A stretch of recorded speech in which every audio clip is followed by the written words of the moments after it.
말씀을 합독하실까요? 사무엘상 17장 43절로부터 49절까지의 말씀입니다. 합독하겠습니다. 블레셋 사람이 다윗에게 이르되 네가 나를 개로 여기고 막대기를 가지고 내게 나아왔느냐 하고 그의 신들의 이름으로 다윗을 저주하고 그 블레셋 사람이 또 다윗에게 이르되 내게로 오라. 내가 네 살을 공중의 새들과 들짐승들에게 주리라 하는지라. 다윗이 블레셋 사람에게 이르되 창과 단창으로 내게 나아오거니와 나는 만군의 여호와의 이름 곧 네가 모욕하는 이스라엘 군대의 하나님의 이름으로 네게 나아가노라. 오늘 여호와께서 너를 내 손에 넘기시리니 내가 너를 쳐서 네 목을 베고 블레셋 군대의 시체를 오늘 공중의 새와 땅의 들짐승에게 주어 온 땅으로 이스라엘의 하나님이 계신 줄 알게 하겠고 또 여호와의 구원하심이 칼과 창에 있지 아니함을 이 무리에게 알게 하리라. 전쟁은 여호와께 속한 것인즉 그가 너희를 우리 손에 넘기시리라. 블레셋 사람이 일어나 다윗에게로 마주 가까이 올 때에 다윗이 블레셋 사람을 향하여 빨리 달리며 손을 주머니에 넣어 돌을 가지고 물매로 던져 블레셋 사람의 이마를 치매 돌이 그 이마에 박히니 땅에 엎드러지니라. 아멘. 자리에 앉으시겠습니다. 찬양이 있겠습니다.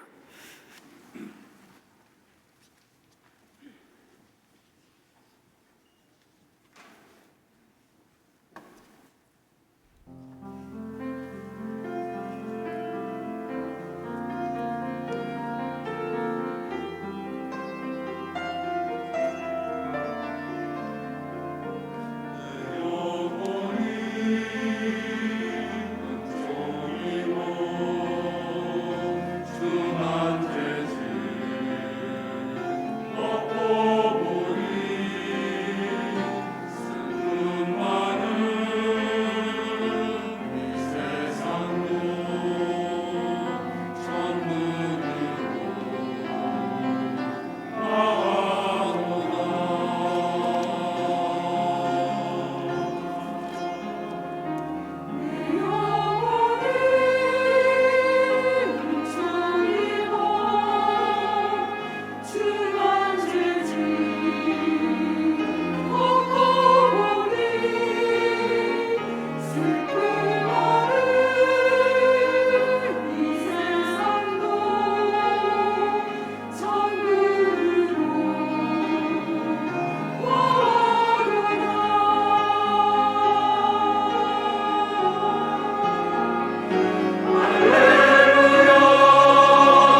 우리 옆에 계신 분들을 같이 한번 축복할까요? 오늘 이렇게 한번 축복하겠습니다. 승리하세요 하고요.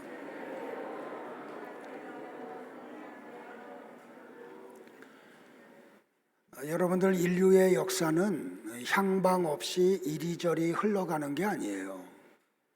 역사에는 주인이 있어요. 그래서 영어로 역사를 뭐라고 표현하냐면 히스토리 그러죠. 어떤 남자의 역사예요. 이야기예요. 누구의 이야기예요? 하나님 이야기예요. 여러분들, 이게 역사입니다. 하나님 이야기가 역사예요. 그래서 이 역사의 주인이 누구냐면 하나님이세요. 그래서 역사를 시작하신 분이 하나님이시고 마치시는 분이 하나님이세요.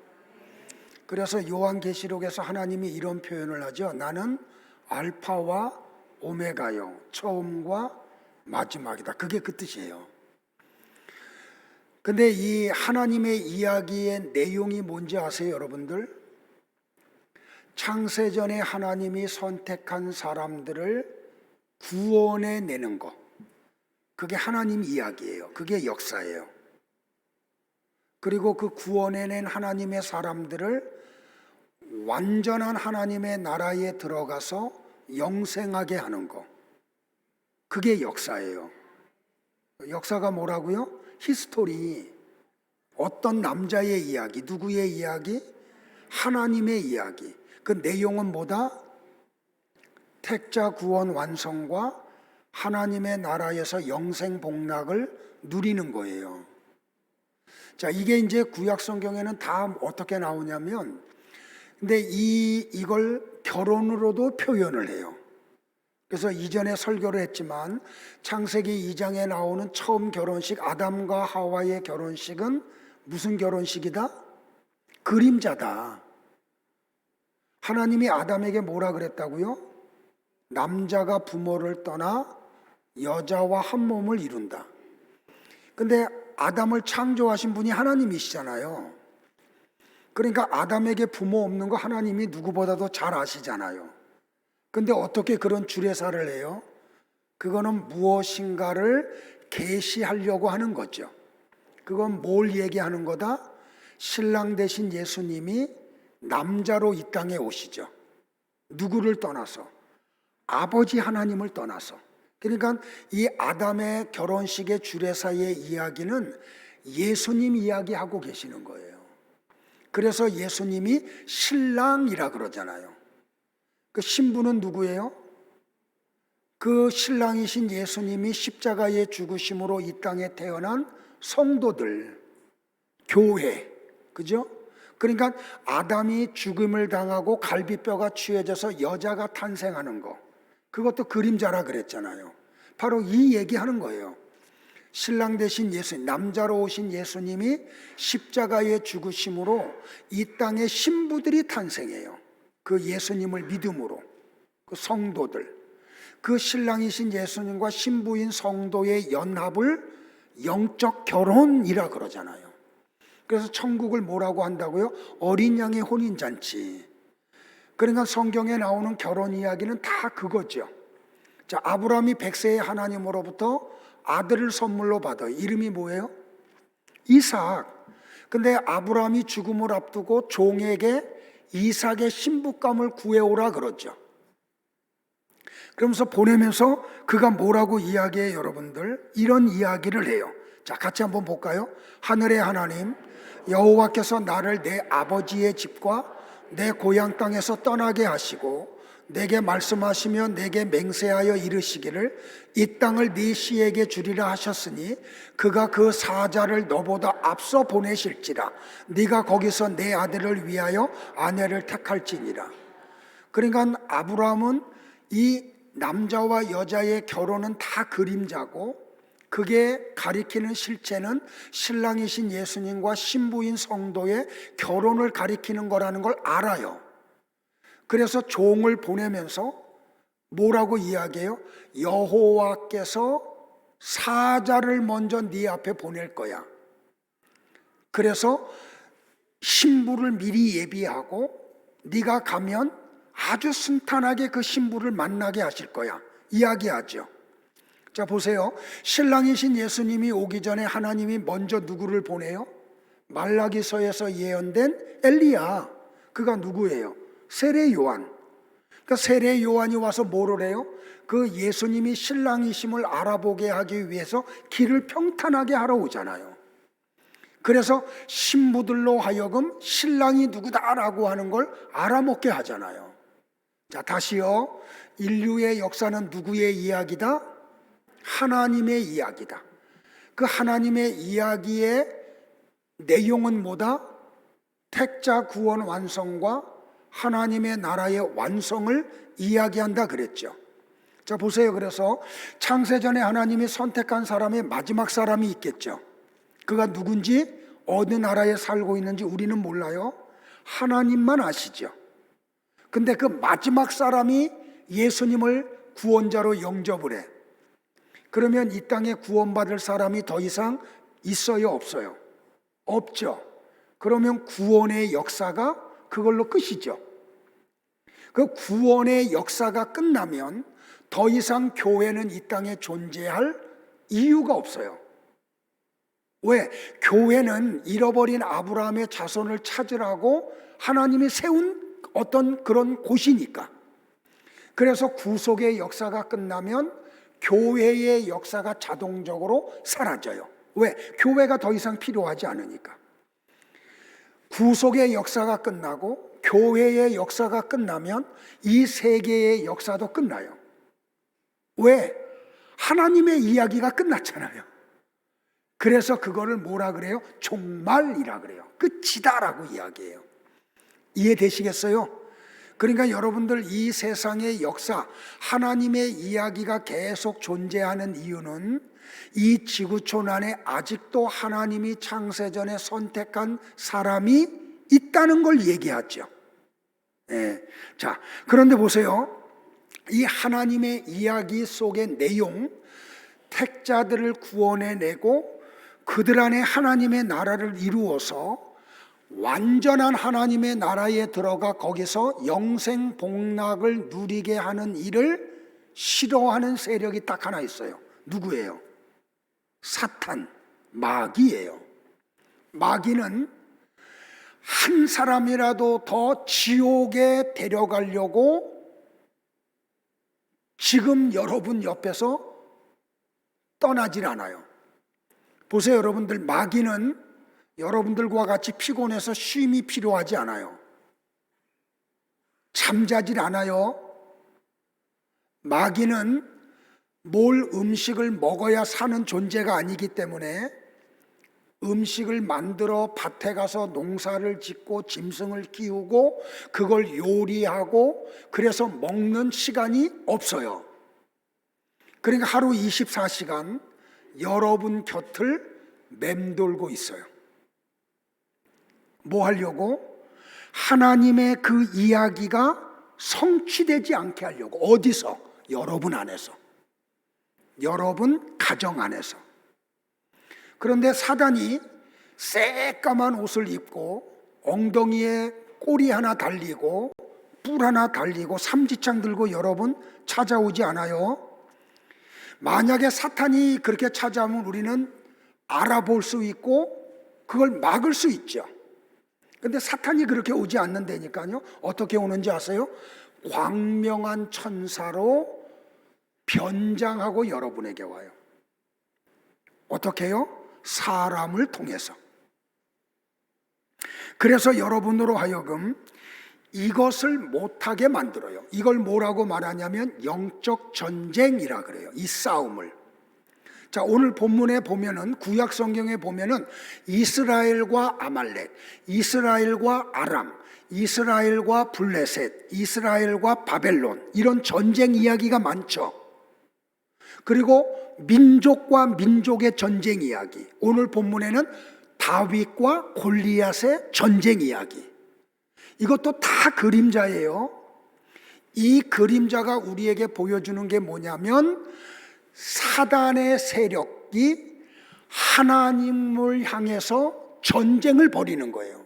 무슨 전쟁? 여러분들을 사단은 지옥 백성 만들려고 하고, 하나님은 여러분들을 빼앗기지 않으려고 하고, 이 전쟁이 인류 역사 속에서 에덴 동산에서부터 시작된 이 전쟁이 지금까지 이루어져 왔고, 지금도 굉장히 활발하게 이루어지고 있으며, 이 역사가 끝날 때까지 전쟁이 있어요. 어디 속에서? 여러분 안에서.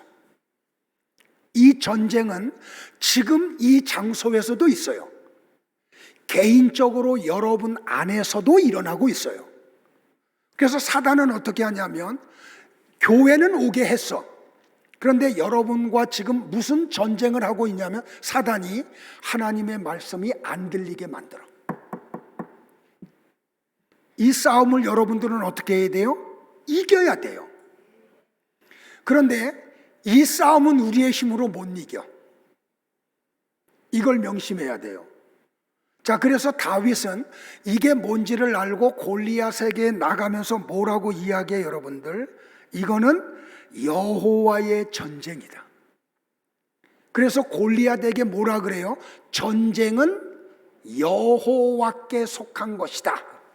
그래서 오늘 설계 제목이 그거예요. 전쟁은 여호와께 속한 것입니다. 근데 여러분들 보세요. 여러분들이 이제 막연하게 무슨 생각을 하냐면, 야, 담임 목사는 그 싸움을 다 이길 거야. 근데 보세요, 여러분들. 사단이 예수님에게 가서 12명의 제자들을 청구해요. 예수님, 당신의 제자 12명을 내게 좀 주세요. 내가 그러면 그 제자들을 밀 까부르듯 할게요. 자기 마음대로 장난질 치겠다는 거예요. 근데 예수님이 베드로에게 뭐라고 말씀을 하세요? 야, 사단이 너를 갖고 장난질 치려고 내게 청구했는데 내가 너를 위해서 기도하고 있어. 그런데 예수님의 기도가 미치지 않은 사람이 있었죠. 예수님이 기도하지 않은 제자 한 명이 있었죠. 그가 누구예요? 가룟 유다예요.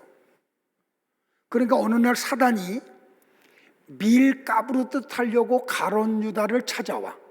뭘 가지고요? 사탄의 생각을 가지고요. 가룟 유다에게 찾아온 사탄이 가지고 온 생각이 뭐예요? 예수님을 팔아서 죽이려고. 그런데 여러분들, 가룟 유다의 인격이나 힘이나 의지로 그거를 이길 수 있어요, 없어요? 못 이겼다니까요. 그래서 가룟 유다가 그걸 받아들여. 다른 제자들은요, 예수님의 중보 기도의 힘으로 그거를 받아들이질 않아요. 그래서 가룟 유다의 마음속에다가 사단의 생각, 예수님을 팔아 죽이려고 하는 생각이 가룟 유다의 마음이라고 하는 그릇에 들어와 버려요. 여러분들 보세요. 생각이 얼마나 무섭냐면 그때부터 그 사탄의 생각에 보이는 게 다르게 보여요. 그래서 가룟 유다가 어떻게 해요? 마지막 식사를 하다가 몰래 빠져나와서 대제사장 가야바에게 가죠. 그리고 예수님을 은 30을 받고 팔아버려요. 그러니까 오늘 나와 여러분들이 해야 될 일이 뭐냐면, 주님의 중보가 없이는, 주님의 도우심이 없이는 우리도 가룟 유다가 될 수 있어요. 그리고 사탄의 생각이 내 마음에 딱 들어오면 그때부터 사단이 밀 까부르듯이 사단의 도구로 사용을 해요. 그게 가룟 유다의 아픔이었던 거죠. 자, 사도 베드로는 본도, 갑바도기아, 갈라디아, 비두니아와 아시아에 흩어져 있는 나그네들에게 편지를 써서 보내죠. 그게 뭐예요? 베드로 전서와 베드로 후서예요. 거기에서 베드로가 그 믿음을 지키려고 지금 사투하고 있는 그 성도들에게 이런 권면을 해요. 여러분들 이거 1세기의 그리스도인들에게 한 권면이라는 걸 놓치지 마세요. 같이 볼까요? 시작. 근신하라. 깨어라. 너희 대적 마귀가 우는 사자같이 두루 다니며 삼킬 자를 찾는다. 자, 성도에게 베드로가 권면한 게 뭐예요? 근신하라는 거예요. 깨어 있으라는 거예요. 그러면서 뭐라고 이야기했다고 여러분들? 너희 대적 마귀가 지금 어떻게 하고 있다고요? 우는 사자같이. 여러분들 사자 우는 거 보신 분 계세요? 사단이 우는 사자와 같이 자기가 밀가부로도 타려고 하는 사람들을 찾고 있어요. 얼마 동안? 하루 24시간, 1년 365일, 여러분이 이 땅에 사는 평생 동안. 아까도 얘기했듯이 사탄은 잠자는 시간 없어요. 뭐 먹는 시간 없어요. 피곤해서 쉬는 시간 없어요. 24시간 여러분 곁을 떠나지 않아요. 지금도 고상하게 눈을 감는데 제가 정말 신신당부하는데 눈 감지 마세요. 이거 집중하고 들어야 돼요. 이 싸움 이기셔야 돼요. 그래서 혹시 이제 설교 때만 되면은 습관적으로 잠이 오는 분들이 계시면 하나 팁 줄게요. 바늘을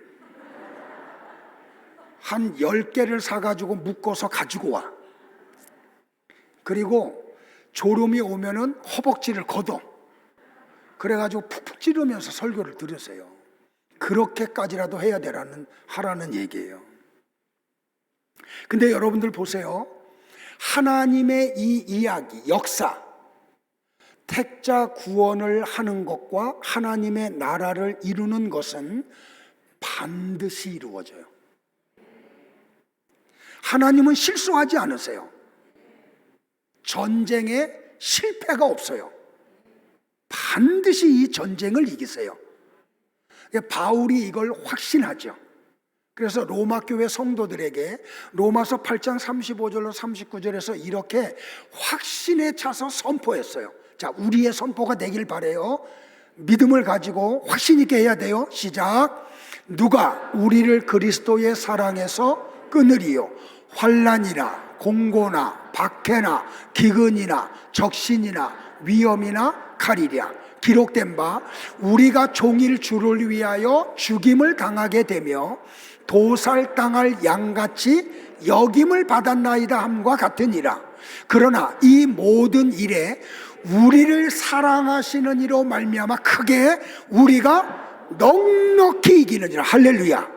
가시어 시작. 내가 확신하노니 사망이나 생명이나 천사들이나 권세자들이나 현재일이나 장래일이나 능력이나 높음이나 기품이나 다른 어떤 피조물이라도 우리를 우리 주 그리스도 예수 안에 있는 하나님의 사랑에서 끊을 수 없느니라. 할렐루야.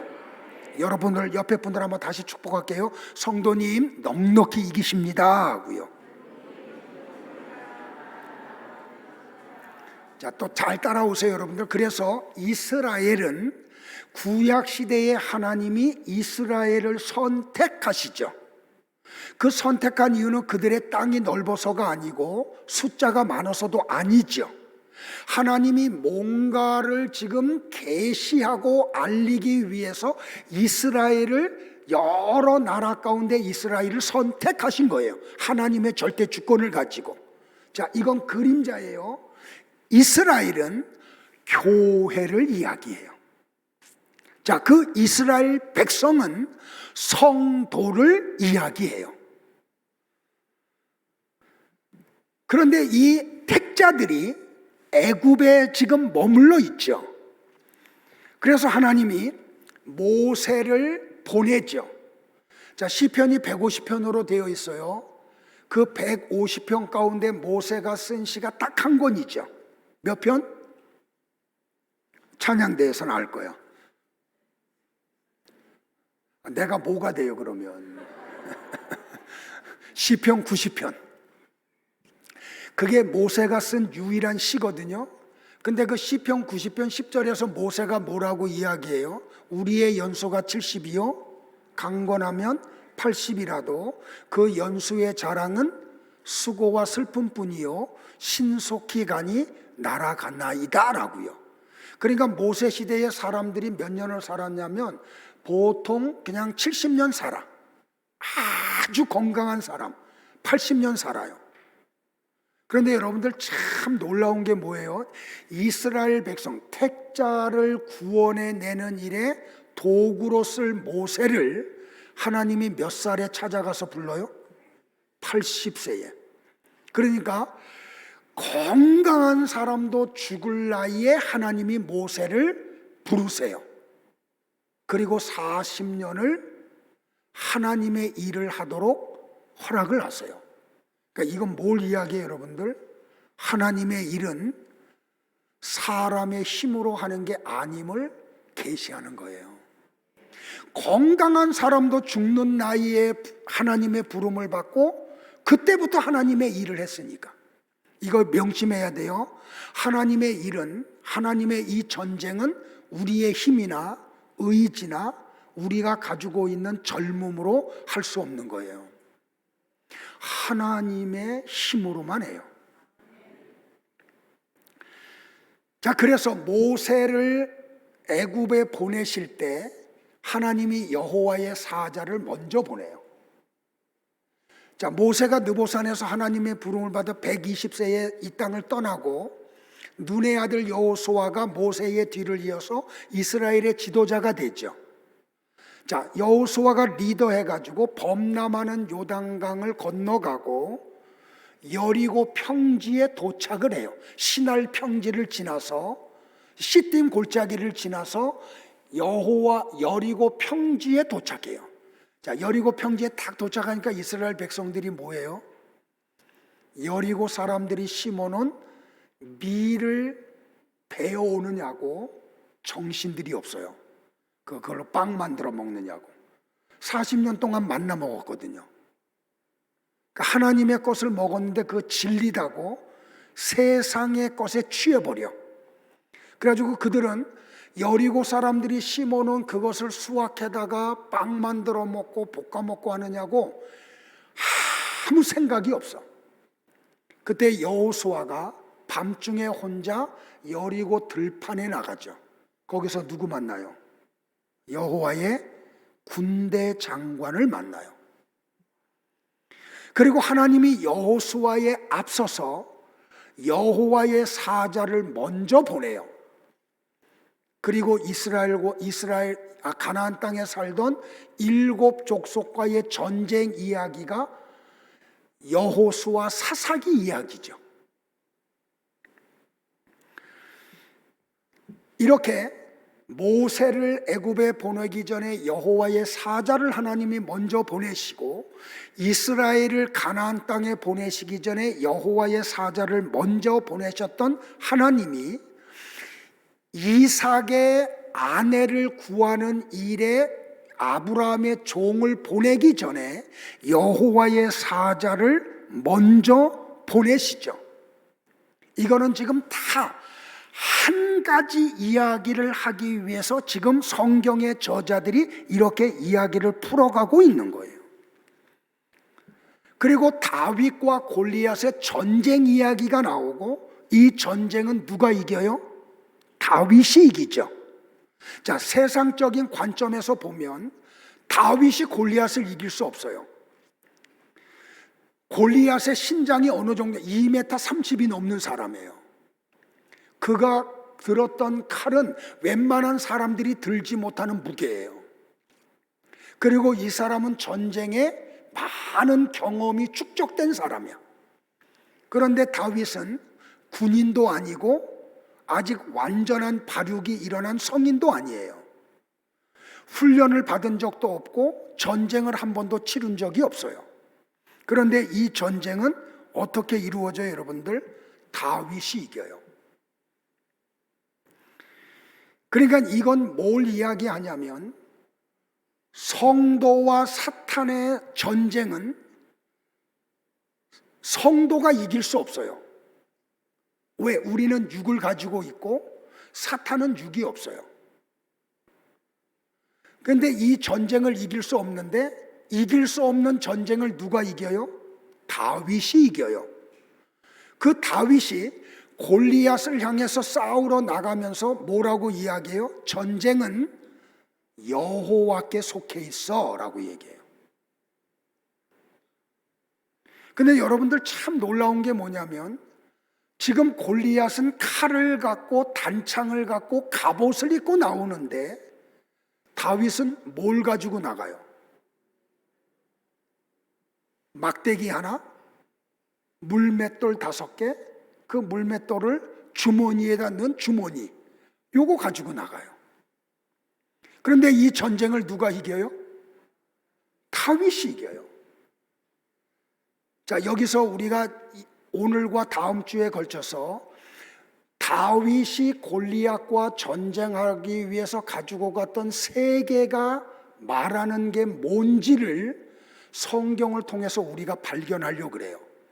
그리고 여러분들은 칼이나 단창을 가지고 사탄하고 전쟁을 치르시면 안 되고 막대기와 물맷돌을 가지고 이 전쟁을 싸우셔야 돼요. 그래야 이 전쟁을 이기세요. 자, 그래서 오늘은 첫 번째 시간으로 막대기에 대해서 먼저 공부할게요. 자, 다윗이 막대기를 가지고 가요.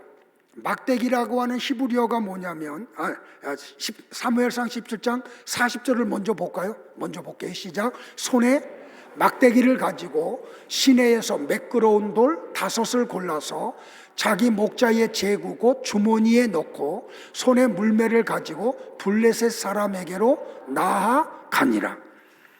자, 이 마켈이라고 하는 막대기는 뭐냐면 나무를 잘라 가지고 끝을 이렇게 휘게 만들어요. 그래서 이 막대기를 지팡이라고도 하는데 언제 사용하냐면 목자가 산에 올라갈 때 지팡이로 사용을 해요.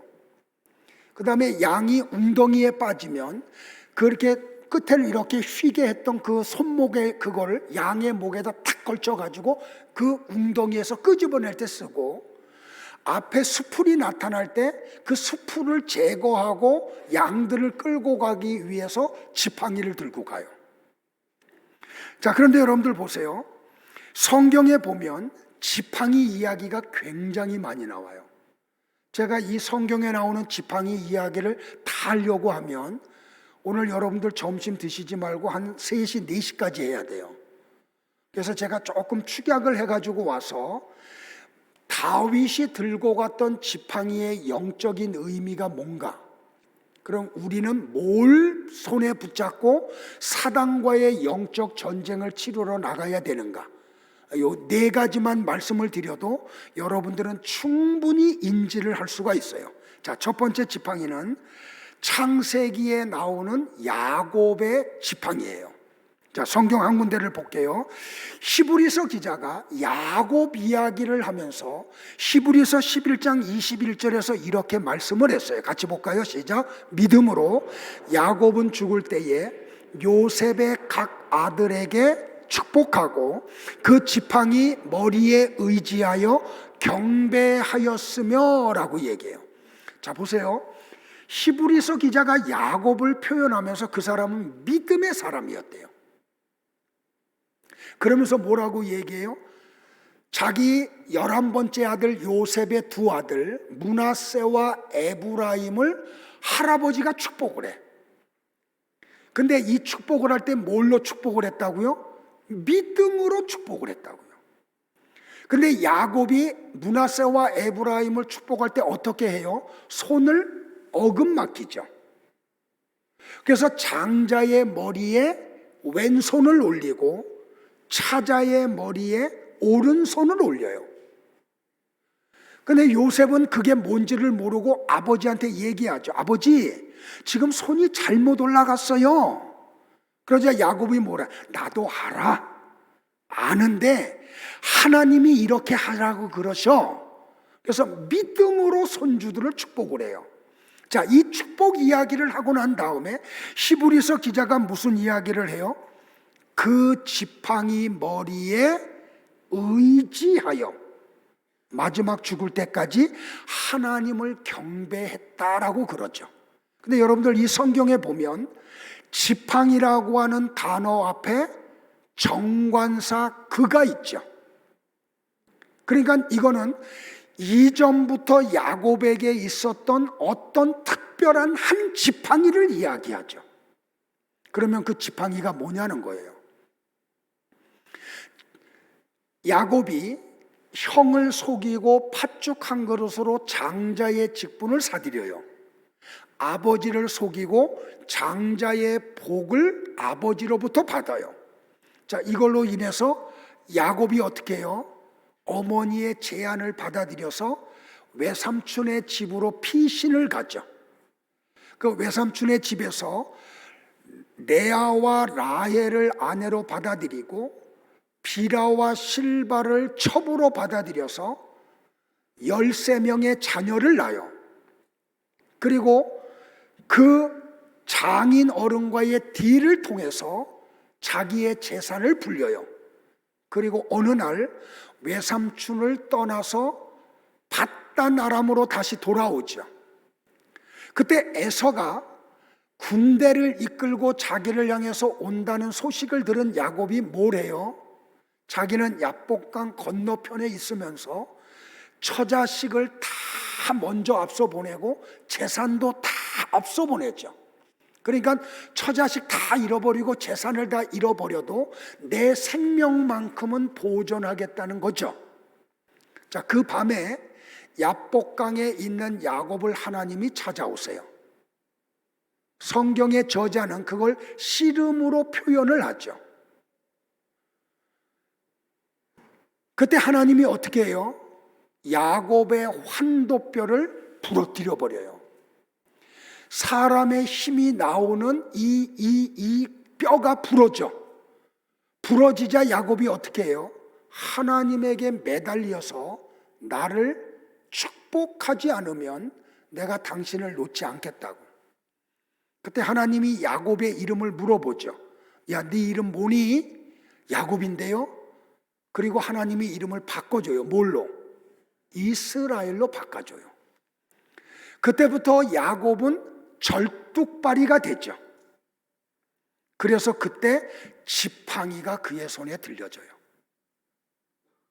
그의 두 발로는 걸을 수 없어요. 먼 여행을 할 수 없어요.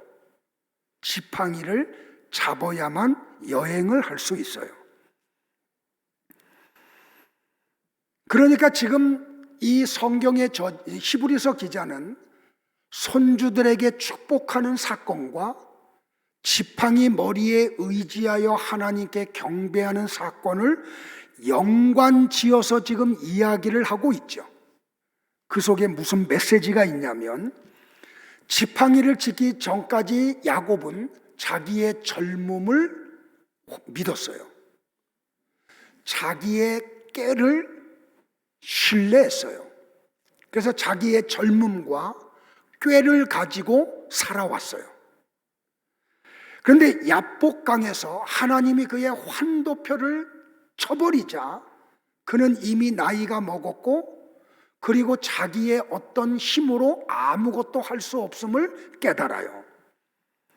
그래서 지팡이를 의지해요. 그러니까 이건 뭘 이야기하냐면 하나님의 도움이 없이는 나는 이제 아무것도 할 수 없는 존재입니다. 그게 야곱의 지팡이예요. 그러니까 여러분들 하나님이 주시는 복, 바라크는 젊음의 힘을 가지고 무엇을 이루는 게 아니에요. 인간의 꾀를 가지고 어떤 것을 성취해내는 게 복이 아니에요. 성경이 말하는 복, 바라크는 나는 아무것도 아니고 내가 가지고 있는 것으로는 아무것도 할 수 없고 하나님을 의지할 때 모든 것을 할 수 있습니다. 그 신앙 고백하는 게 복이에요. 야곱은 이것을 언제 깨달아요? 죽음을 앞두고 깨달아요. 그래서 야곱이 지팡이 머리에 의지해서 손자들을 축복하고 지팡이 머리에 의지해서 하나님께 경배를 드렸던 거예요. 그러니까 이 히브리서 기자의 이때의 야곱의 심정은 이랬을 거예요. 같이 한번 우리 고백할까요? 시작. 하나님, 제가 세상의 힘을 의지하지 않고 하나님이라는 이 지팡이에 의지하는 자로 만들어 주셔서 감사합니다. 그러니까 야복강 이후로 야곱은 하나님만을 의지하는 자로 살아가요.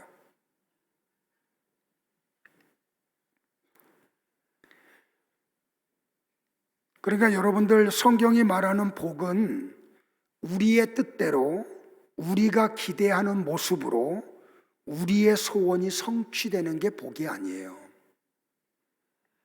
하나님의 방식으로 하나님이 원하시는 것이 내 안에서 이루어지는 게 복이에요. 이 복이 여러분에게 있기를 축복을 해요. 그러니까 하나님이 원하시는 뜻만이 완전해요. 거기에만 실수가 없어요. 거기에만 흠이 없고 거기에만 사심이 없어요. 자, 두 번째 지팡이는 뭐냐면 모세의 지팡이예요. 자, 출애굽기 4장 3절을 같이 한번 볼까요, 여러분들? 같이요. 그것을 땅에 던지라. 그 땅에 던지니 그것이 뱀이 된지라. 모세가 뱀 앞에서 피하매. 자, 80세에 하나님이 가시나무 떨기에 불을 붙게 하죠. 그런데 그 장소가 어디예요? 광야 앞편이 아니에요. 뒤편이에요. 사람들이 찾지 않는 곳, 사람들의 그 인적이 드문 곳. 그래서 모세가 호기심에 가죠. 그때 하나님이 모세를 불러요. 구원자로 불러요. 그때 모세가 간다 그래요? 못 간다 그래요? 못 한다 그러죠. 그때 하나님이 세 가지 표적을 보여주시죠. 자, 첫 번째 표적이 뭐예요? 야, 네 손에 들고 있는 지팡이 던져. 뱀이 되죠. 모세가 깜짝 놀라서 피해요. 하나님이 그 지팡이를, 그 뱀의 꼬리를 잡아. 그랬더니 다시 지팡이가 돼요. 가라 그랬더니 또 안 간대요. 그 하나님이 두 번째 표적을 보여주시죠. 야, 네 손을 품에 넣었다가 꺼내. 그랬더니 나병에 걸려요. 다시 넣었다 꺼내. 그랬더니 다시 회복이 돼요. 그래도 안 간다고 하자 세 번째 표적을 보여주죠. 물을 땅에다 쏟아. 그랬더니 피가 돼요. 이 세 가지 표적을 보여줘요. 그 가운데 첫 번째가 지팡이가 뱀이 되는 표적이에요. 자, 보세요. 건강한 사람도 죽는 나이에 모세는 하나님의 부름을 받아요. 그러니까 모세의 손에 애굽에서 미디안 광야로 도망간 뒤로부터 장인 이드로의 양을 치는 40년 동안 모세의 손에 이 지팡이가 들려져 있죠. 모세는 이 지팡이를 의지해서 험악한 산을 올라가기도 하고 웅덩이에 빠진 양들을 구해내기도 하고 수풀을 헤치기도 했어요. 그러니까 자연적으로 모세는 이 지팡이를 의존했겠죠. 그 지팡이가 뭔지도 모르고. 그런데 하나님이 지팡이를 던지라 그랬더니 그게 뱀이 돼요. 그러니까 모세가 40년 동안 의존했던 그 지팡이는 실제는 뱀이었던 거죠. 뱀을 가리켜서 요한계시록의 저자는 뭐라 그래요? 사탄이라 그러죠. 하나님을 의지해야 될 모세가 40년 동안 하나님을 의지하지 않았던 거예요. 그래서 모세로 하여금 야, 네가 지금 의존하고 있는 게 뭔지 아니? 하고 그 정체를 드러내기를 원하시는 거예요. 그러니까 모세가 40년 동안 의지했던 것은 사실은 뱀이었던 거죠. 그러니까 모세가 지팡이를 땅에 던지기 전에도 이미 뱀은 그 지팡이 속에 있었던 거죠. 뱀은 매우 교활한 방법으로 그 지팡이 속에 있었던 거예요. 그러니까 모세의 눈에는 이 지팡이가 여러 용도로 쓰이는 요긴한 것 같이 보였지만 하나님의 눈에는 뱀으로 보였던 거예요. 나와 여러분이 놓치지 말아야 될 게 이거예요. 여러분이 지금 의존하는 어떤 것이 뱀일 수 있다는 사실을요. 하나님은 여러분이 의존하는 것 속에 숨어있는 뱀, 사탄이 제거되기를 원하세요. 그게 제거돼야 여러분들이 하나님 앞에 온전한 일을 감당해 나갈 수가 있어요. 근데 또 재밌는 게 그 다음에 일어났죠. 뱀이 되니까 하나님이 뭐라 그래요? 꼬리를 잡으래요. 저 어린 시절에 뱀 많이 잡아봤거든요. 우리 남자들 가운데 개구장이 분들은 뱀 잡아보신 분들 계세요. 전 먹지는 않았어요. 근데 뱀을 잡을 때 어떻게 잡아요, 여러분들? 나무를 이렇게 된 걸 길게 해가지고 이렇게 만들어요. 뱀을 만나면 이걸로 뱀의 머리를 꽉 눌러요. 그리고 뒤로 가서 손으로 뱀의 머리를 잡아요. 뱀을 아는 사람이 뱀을 잡는데 꼬리를 잡는 사람이 있어요, 없어요? 왜요? 꼬리를 잡으면 뱀이 꽈리를 들고 와서 나를 물어버리기 때문에. 그래서 뱀을 아는 사람들은 반드시 뱀의 머리를 잡지 꼬리를 잡지 않아요. 하나님이 이거 모르실 리가 없죠. 그런데도 불구하고 모세에게 뱀의 꼬리를 잡으래요. 왜 그러셨을까요? 하나님의 일은 세상의 방법과 이치로 하는 게 아니에요. 하나님의 방법으로 하는 거예요. 하나님의 말씀으로 하는 거예요. 그 하나님이 꼬리를 잡으라고 해도 그 하나님을 믿고 꼬리를 잡는 믿음으로 하는 거예요. 여러분들 신앙생활은 세상의 상식으로 하는 거 아니에요. 근데 원체 교회가 세상의 상식보다도 수준이 낮으니까 이 교회가 세상을 향해서 말을 못하는 거죠. 그런데 어떤 상식이 있는 사람들이 신앙의 세계에 들어와서 신앙은 상식으로 해야 된대. 아니에요, 여러분들. 신앙은 하나님의 말씀으로 하는 거예요. 하나님의 일은 그 꼬리를 잡으라고 하는 그 하나님의 말씀을 믿고 꼬리를 잡음으로 하는 거예요. 그게 믿음이고 그게 신앙생활이고 그게 하나님의 일을 하는 사람들의 삶의 방식이에요.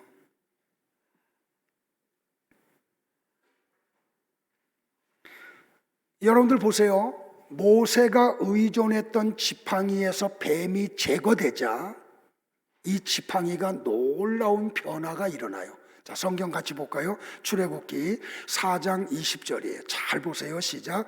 모세가 그의 아내와 아들들을 나귀에 태우고 애굽으로 돌아가는데 모세가 하나님의 지팡이를 손에 잡았더라.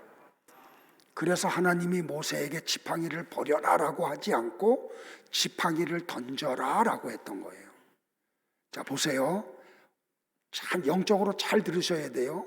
내가 의존하는 남편이나 아내가 뱀일 수가 있어요.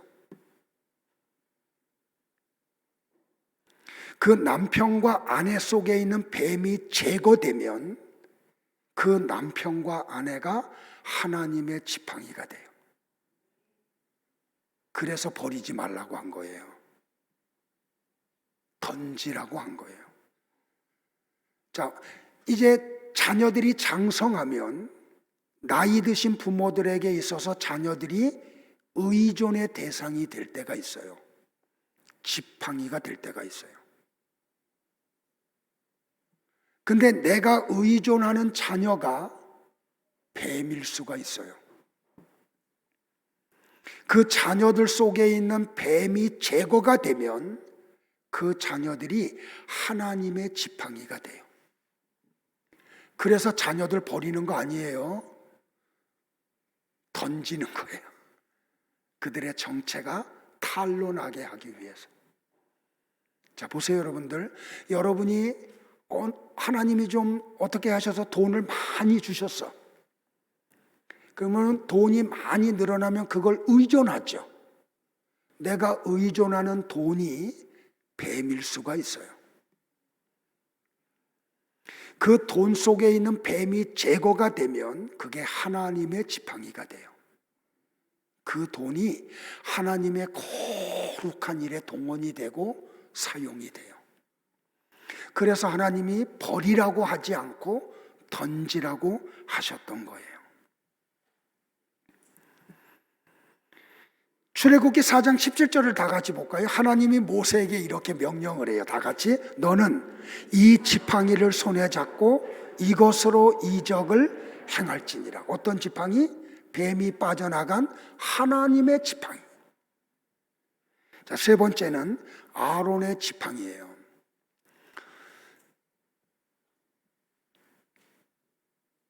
하나님이 모세보다 3살 많은 아론을 모세의 입으로 모세에게 붙여주죠. 그리고 그 아론을 제사장으로 삼아요. 여러분들 모세와 아론의 그 사촌 가운데 여러분이 잘 아는 사람 한 명이 나와요. 누구예요? 고라. 이 고라가 어느 날 모세와 아론을 향해서 대적을 해요. 뭐라고요? 하나님이 너희들만 말하냐? 너희들하고만? 왜 너희들만 제사장의 직을 행하니? 나도 레위 지파인데. 그래가지고 반역을 해요. 근데 그때 이 고라 편을 드는 족장들이 생겨요. 몇 명인 줄 아세요? 250명이에요. 그래서 이 고라가 250명과 더불어 모세와 아론을 향해서 대들어요. 하나님이 어떻게 해요? 심판을 하시죠. 이 사건 후에 백성들이 또 고라의 뒤를 이어서 또 대들어. 그러자 하나님이 어떻게 해요, 여러분들? 14,700명을 연병으로 죽여요. 그러니까 하나님이 이 이스라엘 백성들 속에서 더 이상 이런 반역이나 아픔이 나타나지 않기 위해서 모세에게 한 가지 명령을 내려요. 야, 너 이스라엘 12지파 족장들의 지팡이 12개를 갖고 와. 그런데 레위 지파는 아론의 지팡이를 갖고 와. 여러분들 지팡이가 되려고 하면 어떻게 해요? 나무를 잘라야 되죠.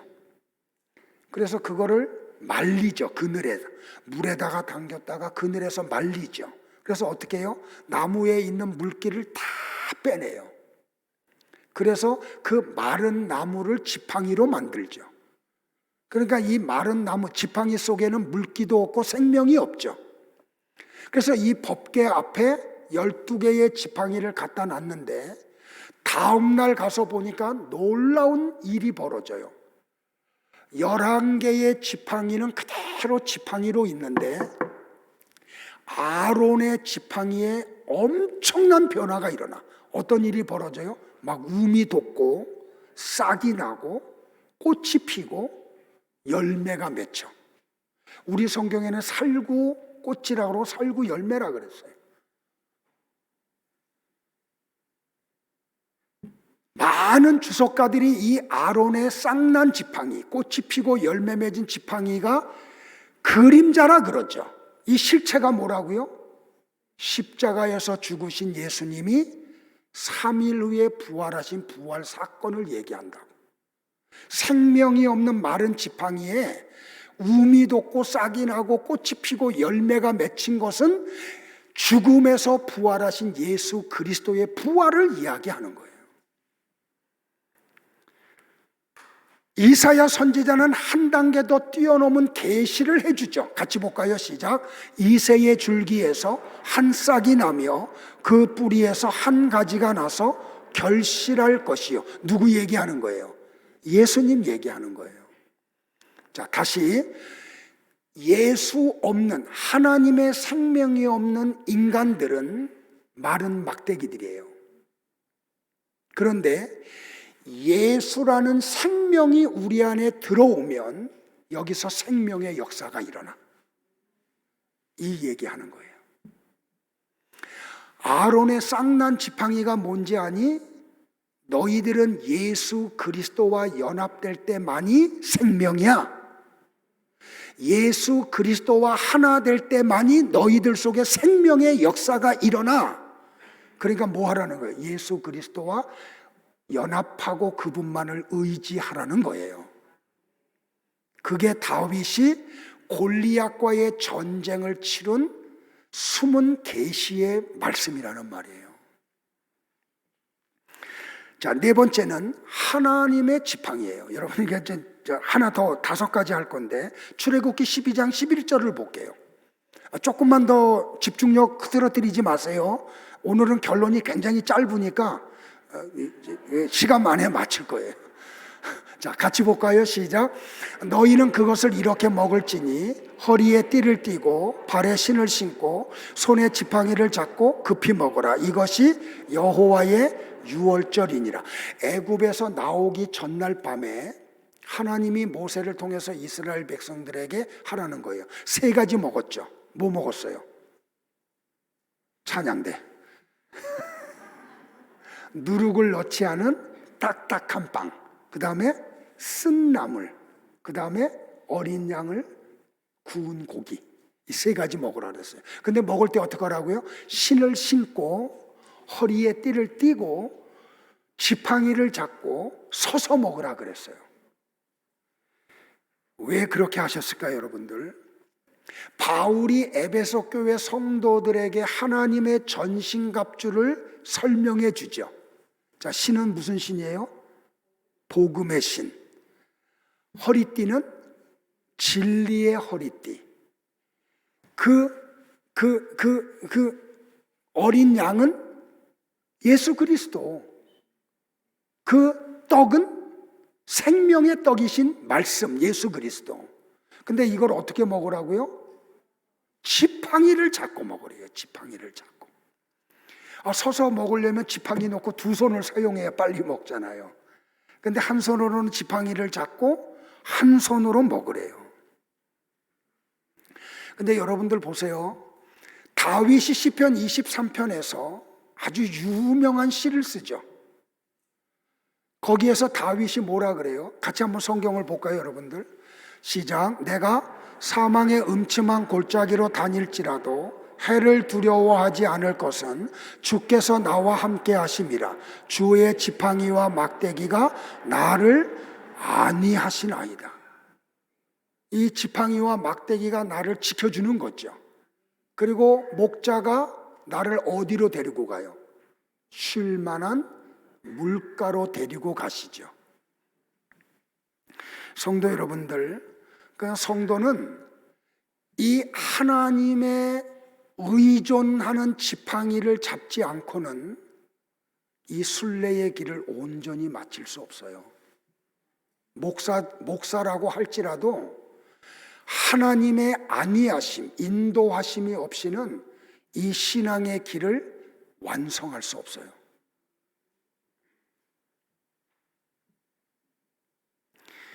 그런데 그 바로 앞에서 모세가 지팡이를 던졌더니 애굽의 술객들도 똑같은 행동을 하죠. 근데 어떤 일이 벌어져요? 모세의 지팡이가 애굽의 술객들의 지팡이를 다 잡아먹어 버리죠. 이거는 궁극적으로 여호와께 속한 전쟁은 하나님의 승리로 끝난다. 이걸 이야기해요. 자, 마지막으로 여호와의 사자의 손에 있는 지팡이에요. 사사기에 나오는 건데 기드온 사건 속에. 자, 6장 21절을 같이 볼게요. 시작. 여호와의 사자가 손을 잡은 지팡이 끝을 내밀어 고기와 무교전병에 대매 불이 반석에서 나와 고기와 무교전병을 살랐고 여호와의 사자는 떠나서 보이지 아니한지라. 자, 사사기의 패턴이 뭐라 그랬어요? 하나님이 평안을 주시면 이스라엘 백성들이 죄를 범해. 그러면 하나님이 주변에 있는 나라를 강대국을 만들어서 이스라엘의 종아리를 때리게 하죠. 그러면 이스라엘 백성들이 회개하고 뉘우치죠. 그럼 하나님이 사사를 보내서 그 회초리를 꺾어버려요. 그게 사사기 400년의 역사예요. 이 사이클이 계속 돌아가요. 근데 이스라엘이 범죄하자 이번에 하나님이 미디안의 손에 이스라엘을 넘겨버리죠. 그랬더니 이스라엘이 회개를 해요. 하나님이 어떻게 해요? 기드온을 사사로 부르시죠. 근데 여호와의 사자가 기드온을 찾아갔을 때 기드온이 뭐 하고 있었어요? 밀 이삭을 포도주 틀에서 타작을 하고 있었죠. 자, 이 기드온이 누구의 후손이에요? 므낫세의 후손. 그러니까 이 낮은 자존감. 자, 여러분들에게 하나 좀 굉장히 중요한 팁을 드릴게요. 여러분의 가정이 은혜로운 가정들이 되기를 축복을 해요. 뭐가 뭔지를 아는 가정들이 되기를 바라요. 여러분의 자녀들에게 아버지와 어머니의 사랑이 풍성하게 가야 돼요. 아버지가 자녀를 사랑하고 책임진다는 것을 멘트도 하고 삶으로 보여줘야 돼요. 그러면 그런 자녀들은 상처가 없어. 그래서 하나님이 일을 할 때 거침이 없어요. 그런데 상처가 많은 사람들은 하나님의 일을 할 때 걸리는 게 너무 많아요. 그래서 여러분들 부모된 분들에게 정말 당부드리는데, 자녀들이 장성했어도 꼭 자녀들을 한번 멋있는 식사 자리로 초대를 해가지고 자녀들과 시간을 가지면서 세 마디 꼭 하세요. 내가 아버지 어머니의 자격이 없는데 그냥 결혼하고 너희들 낳고 배운 게 없어서, 아버지 어머니한테 배운 게 없어서 너희들한테 온전하게 양육하지 못해서 미안하다. 이 미안하다는 말 반드시 하세요.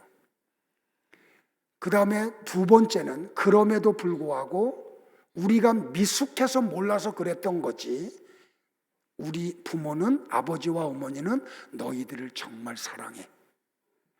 사랑한다는 고백을 하세요. 그리고 세 번째는 너희들 축복한다. 그리고 자녀들 듣는 데서 축복 기도해 주세요. 축복 기도할 때 여러분이 동원할 수 있는 아는 단어들을 다 동원해서 축복하세요. 그리고 자녀들이 장성했어도 좀 허그하세요. 그리고 피부와 피부를 맞대고 깊이 사랑을 전달하세요. 얼마나 중요한지 몰라. 그래서 육신의 아버지와 관계가 아주 좋은 사람들은 하나님 아버지에 대해서 다 믿어. 아버지가 무슨 말을 해도 다 믿어. 제가 하나님 앞에 받은 은혜 가운데 하나가 그거예요. 저는 아버지 사랑을 너무 받았거든요. 그래가지고 누가 무슨 말을 해도 다 믿어. 그래서 많이 당해. 그래서 성도들이 와가지고 걱정들을 해. 목사님 그렇게 믿으면 안 된다고. 그럼 내가 하는 말이 뭔지 알아요? 속이는 놈이 나쁘지, 믿는 사람이 나쁘냐. 그래서 내가 이야기 하나 더 해요. 9번 나를 속여서 나를 힘들게 하는 것보다 내가 믿어줘서 한 사람이 내게 유익 주는 게 이 9번보다 훨씬 커요. 저는 그래서 하나님 앞에 정말 감사하는 게, 제 모친이 지금 95이시거든요. 지금 광장동에서 혼자 사세요. 엊그저께도 제가 갔다 왔어요. 우리 모친이 정말 우리 부모님, 우리 권사님들 그러셔요. 하루 종일 성경 보세요. 하루 종일 기도하세요.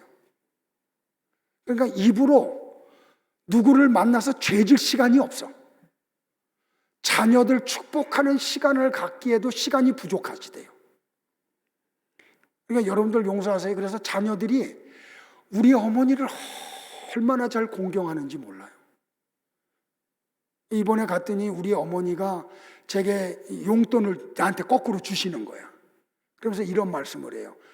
이렇게 기도 생활했더니 하나님이 자녀들을 통해서 이 노년에 이런 복을 누리고 있게 한다고. 우리 권사님들 잘 들으세요. 시간이 되시면 골방에서 무릎 꿇고 자녀들을 위해서 축복 기도하세요. 자녀들이 보든지 보지 않든지 성경 보는 모습을 많이 갖추세요. 하나님 위해서 다 보고 계시고 들으시고 자녀들을 그렇게 해주세요. 근데 보세요, 여러분들. 그래서 기드온이 여호와의 사자의 명령을 따라서 짐승을 잡고 빵을 구워서 반석 위에다 올려놔요. 그랬더니 어떻게 해요? 여호와의 사자가 지팡이를 그 재물과 빵 위에 대요. 근데 보세요, 여러분들. 지팡이에서 불이 나왔어요? 반석에서 불이 나왔어요? 그 재물이 놓여있는 반석에서 불이 나와가지고 재물을 다 살랐어요. 지팡이는 가리키는 역할만 했어요. 자, 고린도전서 10장에서 바울이 이 반석을 뭐라 그래요? 예수 그리스도라 그러죠. 능력은 예수님에게서 나오는 거예요. 우리는 가리키는 일만 하면 돼. 우리가 뭘 하려고 하면 안 돼요. 예수님이 하시게 해야 돼요. 그럴 때 주의 능력이 우리 가운데 나오는 거예요. 자, 그러자 기드온이 고백을 하죠. 우리의 고백이 되기를 바라요. 다 같이 볼까요?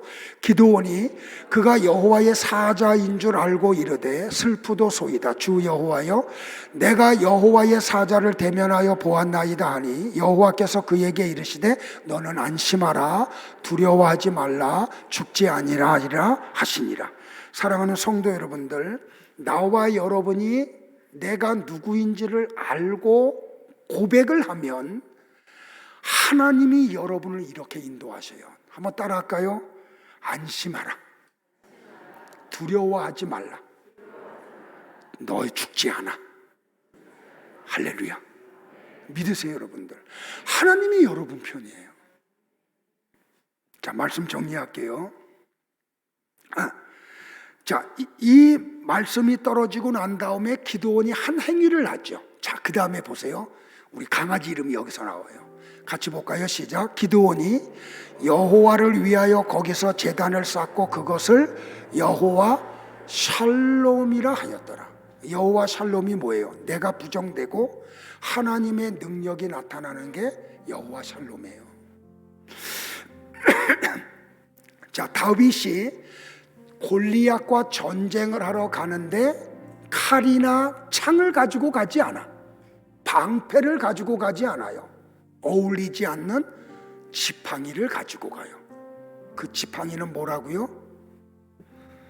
나를 부인하고 하나님만을 의존하는 걸 이야기해요. 성도 여러분들, 야곱의 약삭 발음으로 하나님의 뜻이 성취되지 않았어요. 모세가 40년 동안 애굽에서 배운 학문과 말의 능력이 이스라엘 백성들을 애굽에서 건져내지 못했어요. 성도 여러분들, 잊지 마세요. 기드온 속에 있는 어떤 육적인 것으로도 미디안과의 싸움을 이기지 못했어요. 보세요.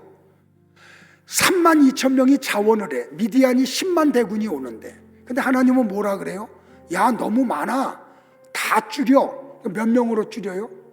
300명으로 줄여요. 근데 여러분들, 300명의 손에 들려져 있는 게 뭐예요? 찬양대, 나팔, 항아리, 횃불. 전쟁에 필요한 거예요? 아니에요. 전쟁에 아무 쓸데없는 거예요. 근데 이 전쟁을 누가 이겨요? 기드온과 300명의 용사가 이겨요. 전쟁은 여호와께 속한 거예요. 하나님을 의지하면 하나님이 이기게 하세요. 그렇게 영적 전쟁을 치르시기를 주의 이름으로 축복을 해요. 그래서 다윗이 지팡이 가져간 거예요. 나는 하나님만 의지하겠다. 자, 같이 한번 다윗이 골리앗에게 선포했던 걸 같이 한번 선포할까요? 사단을 향해서 하는 거예요. 다 같이 시작. 다윗이 블레셋 사람에게 이르되 너는 칼과 창과 단창으로 내게 나아오거니와 나는 만군의 여호와의 이름 곧 네가 모욕하는 이스라엘 군대의 하나님의 이름으로 내게 나아가노라. 오늘 여호와께서 너를 내 손에 넘기시리니 내가 너를 쳐서 네 목을 베고 블레셋 군대의 시체를 오늘 공중에 세워 땅의 들짐승에게 주어 온 땅을 이스라엘의 하나님이 계신 줄 알게 하겠고 또 여호와의 구원하심이 칼과 창에 있지 아니함을 이 무리로 알게 하리라. 전쟁은 여호와께 속한 것인지 그가 너희를 우리 손에 넘기시리라. 할렐루야. 이 역사가 있기를 주의 이름으로 축복을 합니다. 그러니까 역사 속에, 성경 속에 하나님의 쓰임을 받았던 사람들의 공통점이 뭔지 아세요? 나는 하나님 앞에 아무 쓸데없는 존재입니다. 나는 티끌입니다. 이사야가 하나님의 부름을 받았을 때 뭐라고 고백을 해요? 나는 입술이 부정한 사람입니다. 그랬더니 하나님의 사자가 어떻게 해요? 숯불을 갖다가 이사야의 입을 찢어버리죠.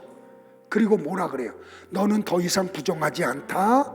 너는 이제 정한 사람이야 라고 선언을 하잖아요. 그러므로 성도 여러분들을, 나와 여러분들이 이 땅에서 믿음 생활하면서 영적 전쟁을 치르면서 꼭 명심하세요. 여러분의 젊음으로 이 싸움 이길 수 없어요. 세상의 지식으로 이 싸움을 이길 수 없어요. 여러분의 꾀로 이길 수 없어요. 하나님을 의존하세요. 하나님의 힘으로 싸우세요. 그래서 이 전쟁의 승리자들이 되기를 주의 이름으로 축복합니다. 일어나실까요? 다 같이 히브리서 11장을 같이 합독하고 마칠게요. 32절로부터 40절. 자, 여기 다윗이 나오고 여러 인물들이 나와요. 이게 여러분들이에요. 같이 합시다. 시작.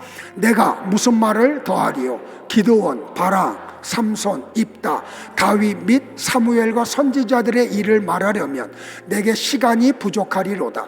그들은 믿음으로 나라들을 이기기도 하며 의를 행하기도 하며 약속을 받기도 하며 사자들의 입을 막기도 하며 불의 세력을 멸하기도 하며 칼날을 피하기도 하며 연약한 가운데서 강하게 되기도 하며 전쟁에 용감하게 되어 이방 사람들의 진을 물리치기도 하며 여자들은 자기의 죽은 자들을 부활로 받아들이기도 하며 또 어떤 이들은 더 좋은 부활을 얻고자 하여 심한 고문을 받되 구차히 풀려나기를 원하지 아니하였으며 또 어떤 이들은 조롱과 채찍질뿐만 아니라 결박과 옥에 갇히는 시련도 받았으며 돌로 치는 것과 톱으로 켜는 것과 시험과 칼로 죽임을 당하고 양과 염소의 가죽을 입고 유리하여 궁핍과 환난과 학대를 받았으니 이런 사람은 세상이 감당하지 못하느니라.